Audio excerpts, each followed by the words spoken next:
What triggered Lewis Hamilton to lash out at Ferrari during the Miami Grand Prix?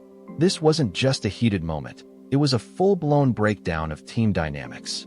What unfolded on race day in Florida went beyond a typical on-track disagreement.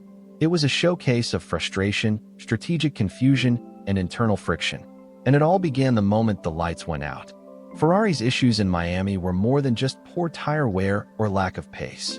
This time, the problem went deeper. It was a matter of execution and decisiveness. Hamilton, starting from P12, was moving up the order with confidence. His team had nailed a clever tire strategy and timed his pit stop just right. Before long, he was breathing down the neck of Charles Leclerc, who was managing his stint on aging hard tires while Hamilton was charging on fresh mediums. The performance gap between the two cars was clear, and yet, the Ferrari pit wall remained silent. Lap after lap passed with no signal, no instruction, nothing. Hamilton's irritation built with every corner. He wasn't being held back by pace. He was being held back by indecision. Then came the sarcasm. "Have a tea break while you're at it," Hamilton snapped over the radio, mocking the delay. The jab wasn't aimed just at Leclerc or the engineers. It was a public display of a seven-time world champion calling out the lack of leadership at Ferrari. His frustration, thinly veiled in humor, sent a clear message. This isn't how winning teams operate. Eventually, the order was given. Leclerc was told to move aside. But by then, the damage had been done. Hamilton had already lost valuable tire performance and burned critical seconds in dirty air. Worse yet, the gap to Mercedes' Kimi Antonelli ahead had grown too wide to close. Ferrari's delay had cost him his shot at attacking, and possibly gaining several positions. As if the confusion wasn't enough, Ferrari made a baffling second call, let Leclerc back through. The switchback order threw the strategy into complete disarray. It wasn't just indecisive, it was chaotic. While cars barreled toward the finish line, Hamilton's frustrations remained unresolved. And things got even messier when he was told Carlos Sainz, the man Hamilton replaced at Ferrari, was closing in fast from behind. "You want me to let him through too?" Hamilton asked, his voice dripping with irony. The comment wasn't just witty, it was laced with criticism toward the entire situation. And it didn't go unnoticed. The final lap brought the ultimate twist. Sainz attempted a daring move into the last corner, clipping Hamilton's car in the process. Both managed to finish the race, Leclerc in 7th, Hamilton in 8th, but the standings told only half the story. Behind those numbers was a team struggling to manage its own talent.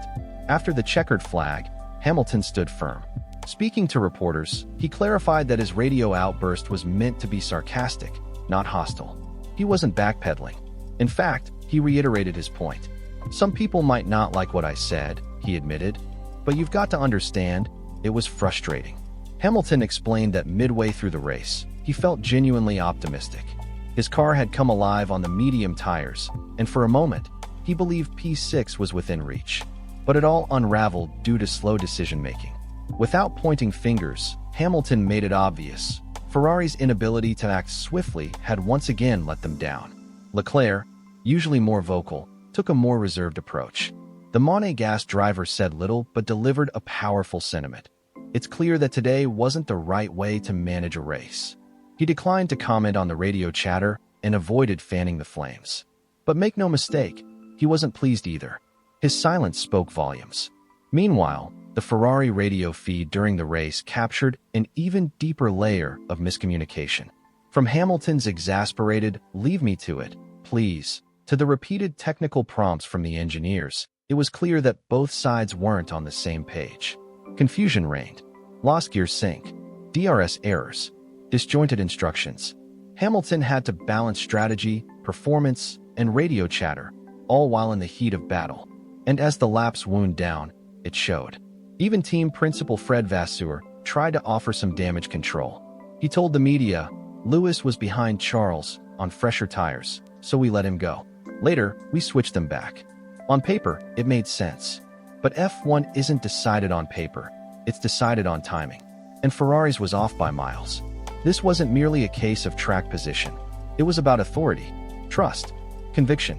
Ferrari looked less like a world-class operation and more like a squad too afraid to commit to one driver over another. And here's the kicker. Even if their race day strategy had been flawless, it wouldn't have masked the deeper issue: performance. Ferrari was almost a minute behind Oscar Piastri, the eventual winner. Neither Hamilton nor Leclerc had the pace to fight for the podium. Hamilton didn't sugarcoat it. "We're lacking performance in the car," he said. "We know exactly where we're losing time. It's been the same pattern since the Chinese Grand Prix. The story is getting old." Leclerc echoed the sentiment.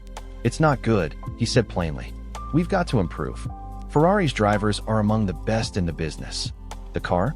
Not so much." Ferrari has long been a paradox in Formula One. A team with unrivaled heritage, legendary drivers, and the kind of funding other outfits can only dream of. And yet, they're regularly let down by one fatal flaw: indecision. In Miami, they didn't just lose places on track, they lost credibility. Because if they can't trust themselves to call the right strategy, how can they expect the drivers to trust them? Hamilton's move to Ferrari was meant to be the final chapter of an extraordinary career, a legacy run with the most storied team in motorsport. But 5 races in, it's beginning to feel all too familiar. He left Mercedes in search of a fresh start, but in Miami, he looked more constrained than ever. Still, not all hope is lost. Hamilton said he enjoyed the race overall and praised the effort his crew put in behind the scenes. "We're working hard," he said. "I still believe we can get there." But that belief has to be matched by action. For Ferrari, that means quicker calls, smarter strategies, and the guts to make difficult decisions when the stakes are highest. Miami was more than a rough Sunday. It was a warning shot.